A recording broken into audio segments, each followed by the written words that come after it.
A e dini se një nga kompozitorët më të mëdhenj në historinë e muzikës klasike ka krijuar një operë për Skënderbeun? Po, bëhet fjalë për Antonio Vivaldin, gjeniun italian të katërstinave. Në vitin 1718, në kulmin e famës së tij, ai vendosi të sjellë në skenë historinë e heroit shqiptar. Premiera u mbajt në Firenze, në një nga teatrot më të rëndësishme të Italisë, Teatro della Pergola. Ishte një ngjarje madhështore, sepse ajo shfaqje shënoi edhe rihapjen e teatrit për publikun. Dhe për atë moment historik, u zgjodh një figurë nga Shqipëria, Gjergj Kastrioti Skënderbeu.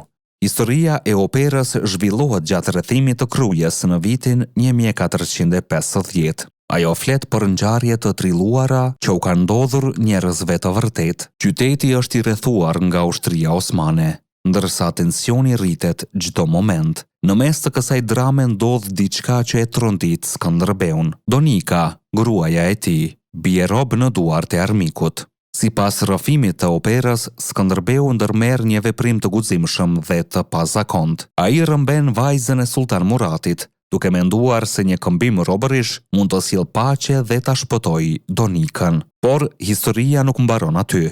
Në fund nuk është marrëveshja që vendos fatin e ngjarjes, por trimëria. Skënderbeu arrin të çlirojë vetë Donikën, duke treguar se nderi dhe guximi janë mbi gjithçka. Kjo operë është shumë interesante sepse tregon se si Evropa e asaj kohe e shihte heroin shqiptar, jo vetëm si luftëtar, por si një figurë kalorsiake, simbol virtyti dhe hero i të gjithë kontinentit.